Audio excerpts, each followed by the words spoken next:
Wow, beautiful. Okay, a few things to note.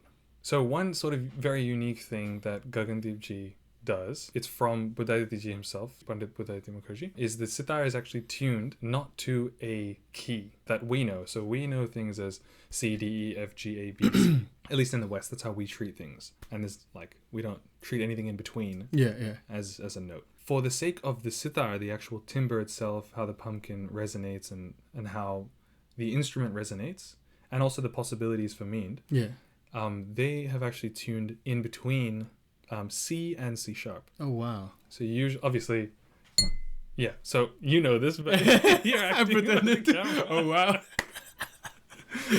Anyway, so usually sitars are tuned to D or C sharp. C sharp. Usually they're tuned to either D or C sharp. Yeah. Some sitar players have started tuning in between C sharp and D, but Gagandeep Ji as well as Buddhaditya Ji, they tune in between C and C sharp.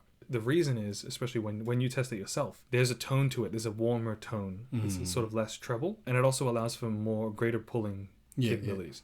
So you can see from here, he pulled from the Ga fret, this one right here. He pulled from that fret all the way till Sa. So that is pulling from here all the way till here. That's an enormous pull. And it allows for way more possibility. That's the thing. If you can pull to Sa, you can make your descent very interesting. And that's actually one thing about sitar that people underestimate. So people don't quite understand the difficulty of sitar. You're right. Because they see the frets and they think, okay, you can play the notes on the frets.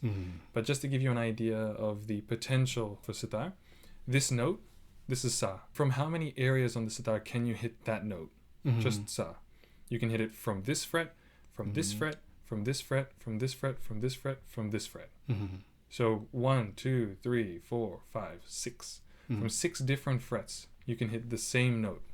Which means you have 6 different approaches to get to Sa. So depending on how you want to descend or ascend from Sa, you have to have an idea of where you're going to do it. Good musical brain as well.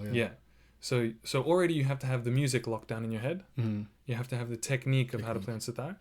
Then you have to be at least 3 steps in advance, so you know where you're going to take like a meend from. If you're going to do like ga, ma, ga, and then do a meend from ga to sa, you can't afford to do it from the komal fret because it's going to be a gasit on the way back. It's going to sound jarring. So if you want to do ga, ma, ga, sa and descend to sa as a meend, you'd have to do it from minimum the sa fret. You could do it from the shuddhani fret if you really wanted to. You could also do it from the komalni fret. If you really wanted to. It just depends how much of a risk you're willing to take, or if you want to use komalni in that descent. Anyway, the point I'm trying to make is you have to be 2 steps ahead in your mind of what you're going to do. And that's where you make the decision. Because the fact that you can play just this note from 6 different places on the sitar, it means that there are way more possibilities for you to take into account before you actually execute. You're right. And that's just sa. You have all these other notes as well over here.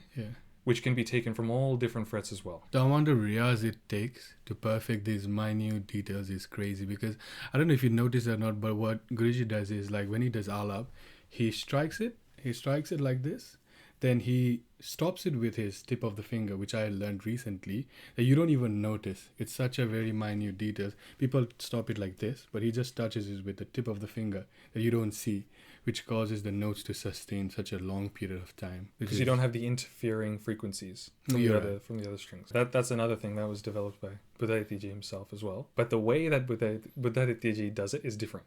He puts his entire hand. You're right. Whereas Gagandeep Ji just uses the tips of his fingers.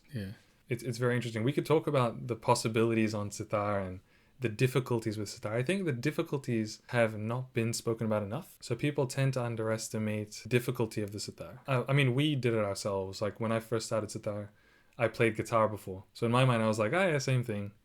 Got a neck, got frets, easy peasy. It's got a plectrum. It is completely different, but it is easily the hardest thing I've done in my life. Yeah. I can say hands down. I mean, parenthood might be different.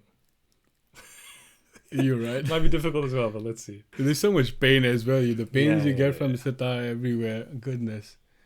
That's better. But anyway, there's lots more to talk about on sitar, and we'll definitely be doing longer form videos